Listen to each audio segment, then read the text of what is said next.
नमस्कार दोस्तों, जीके और कलेक्शन के लाइब्रेरी सेशन में एक बार फिर से आपका स्वागत है। दोस्तों, हम पढ़ रहे हैं लाइब्रेरी क्लासिफिकेशन और क्लासिफिकेशन से पहले हमने 200 प्रश्न कवर कर लिए हैं। 6 क्लासेस जो है लाइब्रेरी क्लासिफिकेशन की अपलोड कर दी गई हैं। आज जो है लाइब्रेरी क्लासिफिकेशन की अंतिम क्लास है। जो बाकी के बचे हुए प्रश्न हैं वो हम आज की क्लास में कवर करेंगे और नेक्स्ट जो हमारा टॉपिक होगा वो लाइब्रेरी कैटलॉग होगा, यानी पुस्तकालय सूचीकरण।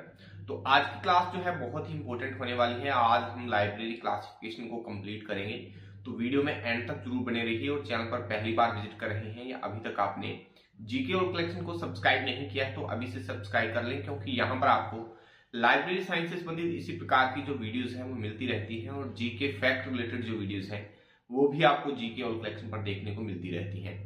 तो चलिए बिना किसी देरी के शुरू करते हैं आज की क्लास और चलते हैं नोटपैड स्क्रीन पर। आज के लिए पहला प्रश्न है, स्क्रीन पर आप देख पा रहे हैं। प्रश्न नंबर 201, सामान्य एकल जिसे जोड़ने के लिए योजक चिन्ह की आवश्यकता नहीं होती उसे क्या कहते हैं? यानी ऐसा सामान्य एकल जिसे जोड़ने के लिए किसी भी योजक चिन्ह की आवश्यकता नहीं है, तो ऐसे सामान्य एकल को क्या कहा जाता है? तो ऐसे सामान्य एकल को पूर्ववर्ती सामान्य एकल कहा जाता है, यानी यहां पर आपका बी ऑप्शन जो है सही आंसर हो जाएगा। सभी प्रश्न बहुत ही महत्वपूर्ण हैं, तो बहुत ही ध्यान से आप इनको पढ़ते चलिएगा। प्रश्न नंबर 202 आप स्क्रीन पर देख पा रहे हैं। पीएमईएसटी में समय पक्ष टी निम्नलिखित में से किस श्रेणी में आता है? जो पीएमईएसटी है तो टी जो है किस श्रेणी में आता है? तो इस प्रश्न का जो सही आंसर है ऑप्शन यहां पर आपका डी सही हो जाएगा। सर्वाधिक अमूर्त श्रेणी में टी जो है वो सर्वाधिक अमूर्त श्रेणी में आता है, तो यहां पर डी ऑप्शन सही आंसर आपका हो जाएगा। प्रश्न नंबर 203 है, नेक्स्ट आप देख पा रहे हैं। निम्नलिखित में से कौन सा चिन्ह द्विबिंदु वर्गीकरण एवं द्वि दशमलव वर्गीकरण पद्धति में समान रूप से प्रयुक्त होता है? यानी सीसी और डीडीसी में जो है समान रूप से ऐसा कौन सा चिन्ह है जो समान रूप से प्रयुक्त किया जाता है? तो इस प्रश्न का जो सही आंसर है ऑप्शन यहां पर आपका सी सही हो जाएगा। डॉट का जो प्रयोग है वो सीसी और डीडीसी दोनों में समान रूप से जो है वो किया जाता है, तो यहां पर सी ऑप्शन सही आंसर आपका हो जाएगा। अगला प्रश्न आप देख पा रहे हैं, प्रश्न नंबर 204, निम्नलिखित में से किस चिन्ह का प्रयोग कोलन क्लासिफिकेशन के छठे संस्करण तथा यूडीसी यानी यूनिवर्सल डेसिमल क्लासिफिकेशन और सीसी के छठे संस्करण में किया जाता है? तो ये वो चिन्ह कौन सा है? तो इस प्रश्न का जो सही आंसर है ऑप्शन यहां पर आपका ए सही हो जाएगा। बराबर का जो चिन्ह है, बराबर का जो चिन्ह है वो यूडीसी और सीसी का जो छठा संस्करण है दोनों में किया जाता है, तो ए ऑप्शन जो है सही आंसर आपका यहां पर हो जाएगा। प्रश्न नंबर 205 है, वर्गीकरण शोध पर तृतीय अंतरराष्ट्रीय अध्ययन सम्मेलन कहां पर हुआ था? तो इस प्रश्न का जो सही आंसर है ऑप्शन यहां पर आपका बी सही हो जाएगा, बंबई में। अब जो जिसे हम मुंबई बुलाते हैं उस समय में उसे बंबई बुलाते थे, तो बंबई में जो है वर्गीकरण शोध पर जो तृतीय अंतरराष्ट्रीय अध्ययन सम्मेलन हुआ था, तो यहां पर बी ऑप्शन जो है सही आंसर आपका हो जाएगा। अगला प्रश्न आप देख पा रहे हैं, विषयांगों के क्रम निर्धारण के लिए सबसे पहले किसने एक परिसूत्र बनाया था? तो बहुत ही महत्वपूर्ण प्रश्न है, तो इस प्रश्न का जो सही आंसर है ऑप्शन यहां पर आपका सी सही हो जाएगा। डॉक्टर एस आर रंगनाथन ने विषयांगों के यानी विषय के अंगों के क्रम के निर्धारण के लिए सबसे पहले एक परिसूत्र जो बनाया था वो किसने बनाया था? तो डॉक्टर एस आर रंगनाथन द्वारा ये बनाया गया था, तो सी ऑप्शन सही आंसर आपका यहां पर हो जाएगा। अगला प्रश्न आप देख पा रहे हैं, पक्ष यानी कि फैसेट इनमें से पक्ष यानी कि फैसेट इनमें से किस में निहित होते हैं? यानी पक्ष जो है किस में निहित होते हैं? तो इस प्रश्न का जो सही आंसर है ऑप्शन यहां पर आपका सी सही हो जाएगा। पक्ष जो जिन्हें हम फैसेट्स कहते हैं तो वो विषय में निहित होते हैं, यहां पर सी ऑप्शन जो है सही आंसर आपका हो जाएगा। पक्ष जो होते हैं विषय में निहित होते हैं। प्रश्न नंबर 208 है, किस वर्गीकरण पद्धति में फ्लोटिंग टेबल का प्रयोग किया गया है? किस वर्गीकरण पद्धति में फ्लोटिंग टेबल का जो है वो प्रयोग किया गया है? तो लाइब्रेरी ऑफ कांग्रेस क्लासिफिकेशन यानी एलसी में। शॉर्टकट भी आप इनके याद रखिए, लाइब्रेरी ऑफ कांग्रेस क्लासिफिकेशन का जो शॉर्टकट है वो एलसी है। तो शॉर्टकट भी आप याद रखें, जैसे कॉलम क्लासिफिकेशन का सीसी है, यूनिवर्सल डेसिमल क्लासिफिकेशन का यूडीसी है, सब्जेक्ट क्लासिफिकेशन का एससी है। तो इस प्रकार से आप शॉर्टकट भी जो है इनके, बिब्लियोग्राफिक क्लासिफिकेशन का बीसी है। तो इस प्रकार से इनकी शॉर्टकट जो है वो भी आप याद रखेंगे। तो इस प्रकार से जो है आपको बहुत अच्छे से याद हो जाएंगे। तो इस प्रश्न का जो सही आंसर है यहाँ पर आपका सी ऑप्शन सही हो जाएगा। अगला प्रश्न आप देख पा रहे हैं, वर्गों की पंक्ति जिसमें बहिर्वेशन की सुविधा होती है उसे क्या कहते हैं? वर्गों की ऐसी पंक्ति जिसमें बहिर्वेशन की सुविधा होती है तो उसे क्या कहा जाता है? तो इस प्रश्न का जो सही आंसर है ऑप्शन यहाँ पर आपका ए सही हो जाएगा। ऐसी जो पंक्ति है उसे मुक्त पंक्ति कहा जाता है। बहुत ही ज्यादा महत्वपूर्ण प्रश्न है, ए ऑप्शन सही आंसर आपका हो जाएगा।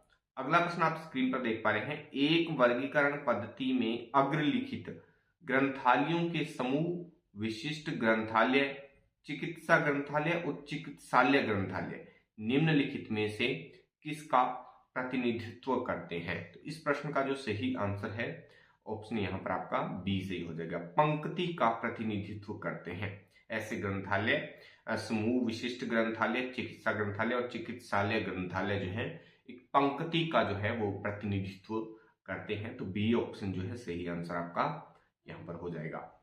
अगला प्रश्न आप देख पा रहे हैं, मैथमेटिक्स फॉर इंजीनियर्स किस दशा संबंध का उदाहरण है? मैथमेटिक्स फॉर इंजीनियर्स जो है वो किस दशा संबंध का उदाहरण है? तो इस प्रश्न का जो सही आंसर है ऑप्शन यहाँ पर डी आपका सही हो जाएगा, जुकावात्मक दशा संबंध। जुकावात्मक जो दशा संबंध है, डी ऑप्शन जो है सही आंसर आपका हो जाएगा। अगला प्रश्न आप देख पा रहे हैं, कोलन एवं ड्यूई दशमलव वर्गीकरण पद्धतियों में मानव शरीर के अंगों का किस सिद्धांत द्वारा क्रम निर्धारण जो है वो किया जाता है? यानी सीसी और डीडीसी में मानव अंगों का जो सिद्धांत है वो किस क्रम द्वारा जो है निर्धारण किया जाता है? प्रश्नों को समझना बहुत ही जरूरी है, शब्दावली बहुत जरूरी है, शब्दावली अच्छे से समझिए और प्रश्नों को अच्छे से समझिए। तो यहाँ पर जो कोलन और डीडीसी है, डेवी डेसिमल क्लासिफिकेशन, उसमें मानव शरीर के अंगों को का जो सिद्धांत है वो सिद्धांत का जो क्रम है वो किस प्रकार से जो है निर्धारित किया जाता है? तो इस प्रश्न का जो सही आंसर है यहाँ पर आपका सी ऑप्शन जो है सही आंसर हो जाएगा। ऊपर से नीचे की ओर क्रम जो है किस प्रकार से निर्धारित किया जाता है? तो ऊपर से नीचे की ओर का जो क्रम है वो निर्धारित जो है वो किया जाता है। सी ऑप्शन सही आंसर आपका हो जाएगा। अगला प्रश्न है, फोनिक्स शेड्यूल्स की वर्गीकरण पद्धति, यहाँ पर आप थोड़ी सी टाइपिंग में मिस्टेक है, किस, यहाँ पर इस प्रकार कर लें, किस वर्गीकरण पद्धति में दिए गए हैं? तो यहाँ पर आपका जो सही आंसर है ऑप्शन ए सही हो जाएगा, डीडीसी यानी डेवी डेसिमल क्लासिफिकेशन में फोनिक शेड्यूल जो है वो दिए गए हैं। तो यहाँ पर ए ऑप्शन जो है सही आंसर आपका हो जाएगा। अगला प्रश्न है, सार्वभौम दशमलव वर्गीकरण में दो प्रकार की सहायक सारणियां कौन सी है? सार्वभौम दशमलव वर्गीकरण पद्धति यानी कि यूडीसी, इनके आप हिंदी नाम भी याद रखिए और इंग्लिश में भी याद रखिए और शॉर्टकट भी याद रखिए। तो यूडीसी जो है यूनिवर्सल डेसिमल क्लासिफिकेशन, और इसको जो हिंदी में इसका शुद्ध रूप है सार्वभौम दशमलव वर्गीकरण पद्धति, और इसका जो शॉर्ट रूप है यूडीसी है। तो यूडीसी में दो प्रकार की सहायक सारणियां जो है वो कौन सी हैं? तो इस प्रश्न का जो सही आंसर है ऑप्शन यहाँ पर आपका डी सही हो जाएगा, सामान्य एवं विशिष्ट। यूडीसी में जो जो दो प्रकार की जो सहायक सारणियां वो कैसी हैं? वो सामान्य एवं विशिष्ट प्रकार की हैं। तो डी ऑप्शन सही आंसर आपका हो जाएगा। अगला प्रश्न है, PMEST क्रम निम्नलिखित में से किस में प्रयुक्त किया जाता है? यानी कि PMEST क्रम जो है निम्नलिखित में से किस में प्रयुक्त किया जाता है? तो इस प्रश्न का जो सही आंसर है ऑप्शन यहाँ पर आपका डी सही हो जाएगा, ज्ञान के संपूर्ण क्षेत्र में, ज्ञान के संपूर्ण क्षेत्र में जो है इसका प्रयोग किया जाता है। तो डी ऑप्शन जो है सही आंसर आपका हो जाएगा। चलिए आज के लिए बस इतना ही। लाइब्रेरी क्लासिफिकेशन जो टॉपिक था उससे हमने लगभग 215 प्रश्न जो है कवर कर लिए हैं। तो तो इसके बाद का जो हमारा टॉपिक होगा लाइब्रेरी कैटलॉग होगा, यानी पुस्तकालय सूचीकरण। तो लाइब्रेरी क्लासिफिकेशन से हमने जितने भी प्रश्न पढ़े हैं जो बहुत ही ज्यादा महत्वपूर्ण है, 7 क्लासेस जो हैं लाइब्रेरी क्लासिफिकेशन की हमने अपलोड करी हैं, तो उनको आप टॉपिक वाइज देखिए। सभी ये जो क्लासेस हैं, वीडियोस हैं, ये आपको हमारे चैनल के होम पेज पर मिल जाएंगी। लाइब्रेरी साइंस की प्लेलिस्ट है, प्लेलिस्ट में जाकर आप नंबर वाइज जो है सभी क्लासों को देखिए, तो ये बहुत ही अच्छे से आपको समझ में आने वाली हैं, क्योंकि 215 प्रश्न बहुत होते हैं एक ही टॉपिक के। तो हमने पूरी गहराई से पूरी स्टडी करके जो है ये प्रश्न तैयार किए हैं। आपकी जो लाइब्रेरियन सेकंड ग्रेड की जो परीक्षा होने वाली है उनके लिए ये जो प्रश्नोत्तरी है बहुत ही ज्यादा महत्वपूर्ण साबित होने वाली है। तो इसी प्रकार से नेक्स्ट जो टॉपिक है उसके भी हम 200-225 प्रश्न जो है कवर करने वाले हैं। तो आप हमारे साथ कंटिन्यू जुड़े रहिए, और चैनल को अभी तक आपने सब्सक्राइब नहीं किया है तो अभी से सब्सक्राइब कर लें, और वीडियो को एक लाइक जरूर कर दें, क्योंकि इन वीडियोस को बनाने में बहुत ज़्यादा मेहनत लगती है, बहुत स्टडी करनी पड़ती है। तो आपका सहयोग और सपोर्ट हमारे लिए बहुत ज़रूरी है। आपके मोटिवेशन से ही हम जो है आपके लिए अच्छे से अच्छा कंटेंट जो है वो लेकर आ पाते हैं।